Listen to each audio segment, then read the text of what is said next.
你一定在某处看着。交出钥匙吧。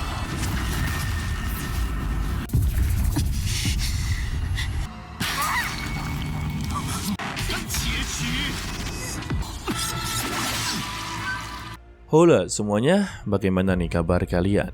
Semoga kalian dalam keadaan baik-baik saja, sehat selalu, serta dilancarkan rezekinya ya guys, amin. Pada kesempatan kali ini kita akan melanjutkan Tonghua dari The Over Divine Realms. Waduh, susah amat namanya ya. Dan kita akanlah memasuki episode terbaru, tepatnya untuk episode 7. Yang dimana untuk part sebelumnya, Iblis Sang Rubah sudahlah benar-benar bangkit. Dia menginvasi kerajaan, bahkan hampir saja menghabisi nyawa dari Nona Lu Jia. Kalau begitu, langsung saja ya kita masuk ke dalam ceritanya. Sedangkan untuk Xiang dia sedanglah menunggu kedatangan Sang Iblis Rubah. Alasan dia mencoba untuklah menggunakan iblis rubah ini ya karena baginya ini adalah ujian yang diberikan oleh ibunya guys. Dan untuk sang iblis rubah telah memasuki istana kekaisaran. Dia inginlah mengambil kunci terakhir yang disebut sebagai tongkat api suci burung merah guys. Dan kini berada di tangannya Zhao Xiang. Begitu juga dengan Xiang yang telah mengetahui konsekuensi jika bekerja sama dengan iblis, maka inilah yang dia dapatkan. Dan dia tidak akan memberikan kunci terakhir. Lalu dia langsung membuat sebuah formasi dari tongkat api suci tersebut. Hanya saja sang iblis benar-benar begitu kebingungan. Dia hanyalah seorang kultivator yang berada di bawahnya. Jadi bagaimana cara dia untuklah menghalanginya?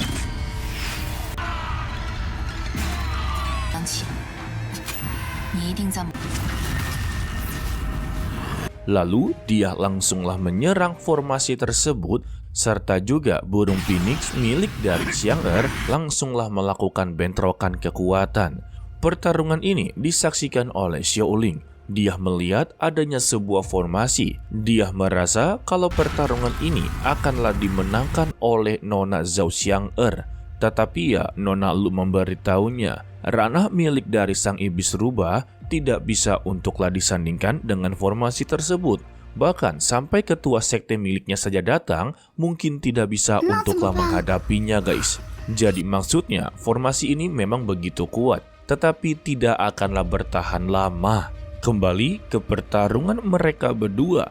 Api phoenix dari Xiang ternyata perwujudan dari milik sang ibu. Sang rubah sungguh begitu kesal. Karena sebelumnya dia pernah dikalahkan dengan sosok seperti ini.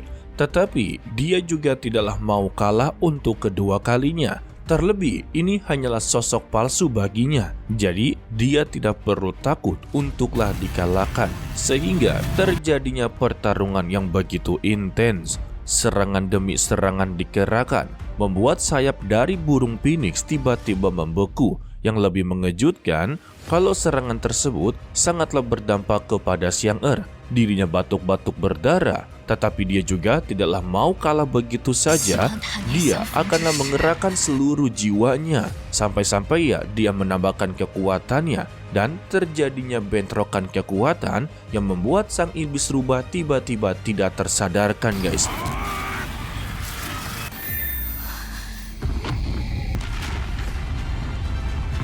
Namun ini bukanlah kemenangan jangka panjang, melainkan kemenangan sementara saja. Begitu juga untuk Xiang ternyata dia cukuplah terluka parah. Sedangkan untuk bawahan setianya memberitahu kalau dia telah menang. Sebab formasi istana kekaisaran masihlah aktif, yang tandanya ya mereka bisa hidup dengan begitu damai. Hanya saja Xiang tidaklah beranggapan seperti itu. Dia meminta kepada bawahannya untuklah mengungsikan seluruh para warga untuk pergi dari kota kekaisaran. Karena formasi ini tidak akanlah bertahan lama. Tetapi untuk pelayannya mempertanyakan bagaimana dengan dirinya. Jika seluruh para warga telah diungsikan, apa yang akan terjadi kepadanya? Xiang hanya meminta jangan khawatirkan dirinya.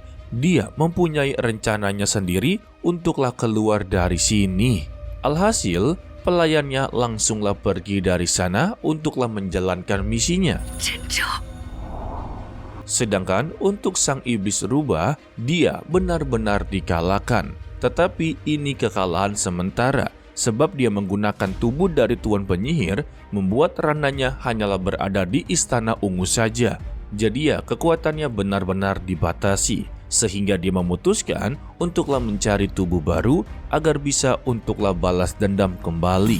Sedangkan untuk 3 orang bayaran dari Tuan Penyihir juga sangatlah kebingungan apa yang haruslah mereka lakukan. Untuk saat ini ya, formasi Istana Kekaisaran telah benar-benar aktif. Ditambah keberadaan dari Tuan Penyihir tiba-tiba menghilang begitu saja. Dan mereka bertanya kepada Julie sebagai murid dari Tuan Penyihir apa yang harus mereka lakukan di sini. Seharusnya dia tahu apa tugasnya dan juga tahu rahasia apa yang sebenarnya terjadi dengan kerajaan Zhou. Julie hanya membalas kalau gurunya memberitahu dan menyuruhnya untuklah bertindak sesuai rencana awal, yang dimana ya mereka hanya perlu untuklah menunggu. Jadi mereka tidak bisa untuklah kembali ke hutan abadi, dan mereka haruslah tetap menunggu dan menunggu sampai gurunya datang menemui mereka. Tetapi ya untuk sampai saat ini saja gurunya tidak ada kabar sama sekali. Akan tetapi secara tiba-tiba hantu berjubah pelangi tubuhnya terbelah menjadi 2. Tepat di belakangnya ada sang iblis. Julie yang melihatnya langsunglah bersujud sembari gemetaran kalau dia telah mengikuti perintahnya dan menunggunya di sini sejak awal. Sang iblis yang tahu kalau ini adalah murid dari Tuan Penyihir, dia memberikan kesempatan untuklah hidup. Ditambah ya untuk 2 orang tersisa, dia juga tidak akanlah menghabisinya. Karena dia tahu 2 orang ini bukanlah berasal dari negara Zhou. Jadi dia mempunyai sebuah rencana untuklah menggunakan mereka berdua dalam menghancurkan seluruh negara Zhou.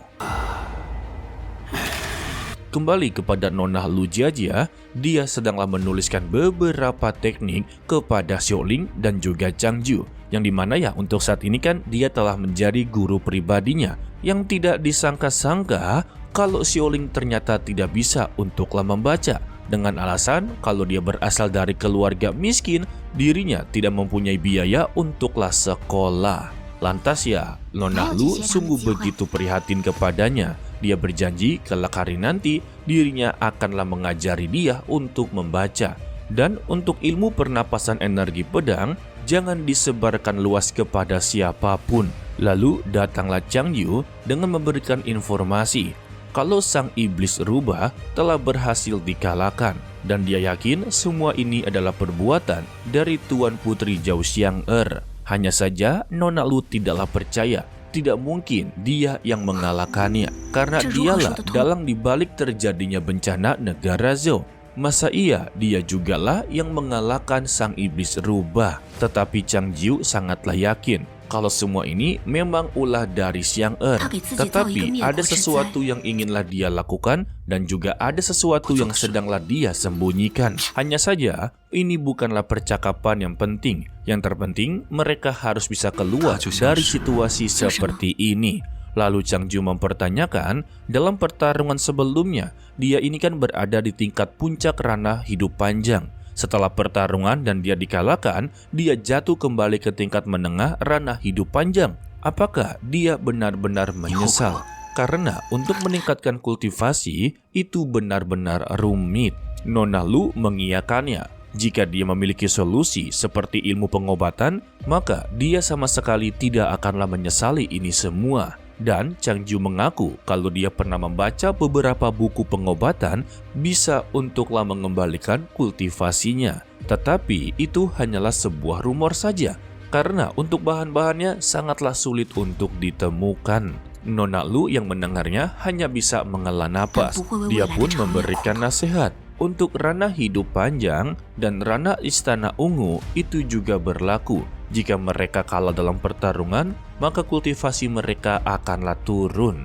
Dan itu sebenarnya tidak boleh disesali, karena yang perlu dikhawatirkan adalah hidup dan mati. Jadi maksudnya, lebih baik kultivasinya menurun dan masihlah hidup, karena masih ada kesempatan untuklah meningkatkannya. Daripada meninggal dunia, semuanya benar-benar berakhir. Namun, Chang Jiu kembali bertanya, Jika masalahnya berbeda, bukan turun kultivasi, melainkan dia berubah menjadi orang cacat yang sama sekali tidak bisa berkultivasi. Dan itu adalah sebuah kemungkinan yang bisa saja terjadi. Karena dalam dunia kultivasi ini, orang cacat yang tidak bisa berkultivasi sama saja seperti orang yang telah meninggal dunia. Dan Nona Lu membalasnya. Dia lebih baik memilih menjadi orang cacat yang tidak bisa berkultivasi, karena dia bisa untuklah mengulanginya sekali lagi. Dan masa depan tidak bisa untuklah dilihat. Jadi ya, untuk dua orang ini memiliki prinsip yang berbeda guys. Nanti Mimin jelaskan ya.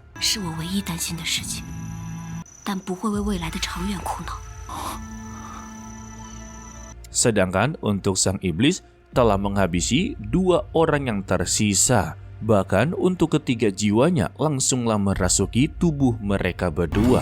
Untuk si ahli pedang wanita langsung dimasuki 2 jiwa. Sedangkan untuk laki-laki hanya dimasuki 1 jiwa saja. Sedangkan untuk penasihat agung telah mendapati informasi terbaru kalau Tuan Penyihir sudahlah meninggal dunia.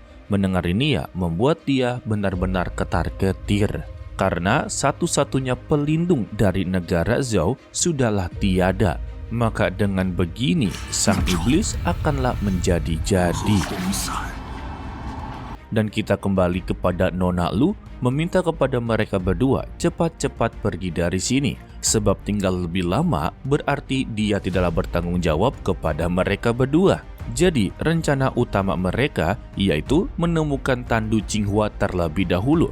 Maka dengan begitu mereka akanlah selamat. Lalu Chang Jiu memberikan resep obat kuno yang barusan saja dia ceritakan. Mungkin saja ya resep-resep ini bisa mengembalikan kultivasi sepenuhnya. Begitu juga dengan Nona Lu memberikan topeng miliknya. Untuklah berjaga-jaga. Jika nanti dia benar-benar meninggal dunia, maka berikanlah topeng ini kepada sektenya. Maka mereka akanlah disambut dengan begitu baik. Apa iya? Tahu-tahu malah dianggap sebagai orang yang telah menghabisi Nona Lu. Namun baru saja membuka pintu, Nona Lu haruslah berhadapan dengan ahli pedang pria yang kini telah dikendalikan. Tanpa basa-basi ya, mereka terlibat dalam pertarungan guys.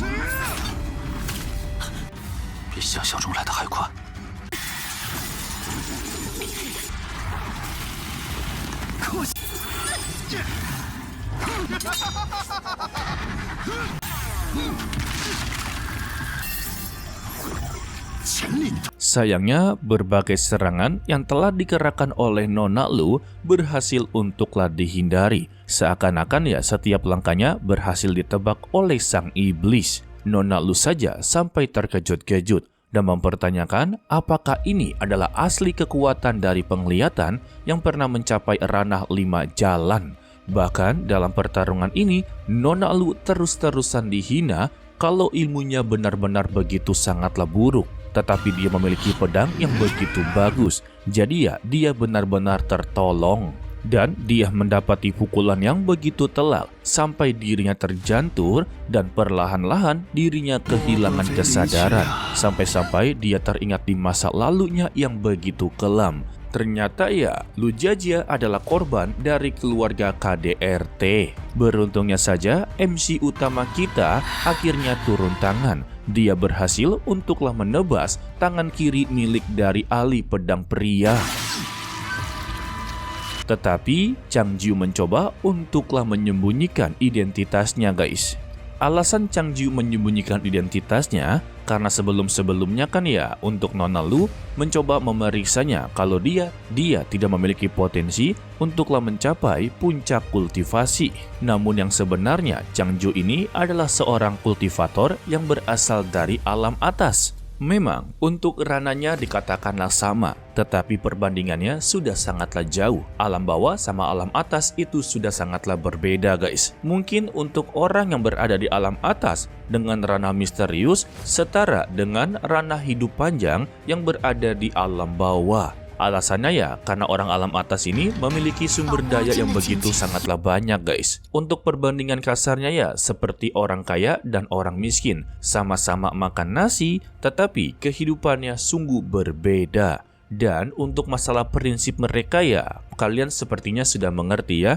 Untuk Nona Lu, dia lebih memilih hidup meskipun dirinya tidak bisa berkultivasi. Karena dengan hidup, masihlah adanya harapan untuklah mengubah kekurangan tersebut. Sedangkan untuklah Changju sendiri adalah orang yang memiliki prinsip lebih baik mengikuti takdirnya. Jika dia cacat, lebih baik meninggal dunia dan tidak inginlah merepotkan orang lain. Untuk singkatnya ya, Nona Lu adalah orang yang pantang menyerah. Sedangkan untuk Changju adalah orang yang pasrah dengan kehidupannya. Jika menemui sebuah masalah, maka dia akanlah menyerah. Begitu guys. Maaf ya jika penjelasannya muter-muter. Tujuannya agar kalian bisa untuk mengerti. Oke lah, sepertinya cukup sampai di sini saja dulu untuklah video kali ini. Mimin ucapkan terima kasih kepada kalian yang telah menonton sampai akhir. Pesan dari Mimin, tetaplah menjadi orang yang baik walaupun itu sangatlah sulit. To be continue, sampai jumpa di video berikutnya. Bye bye.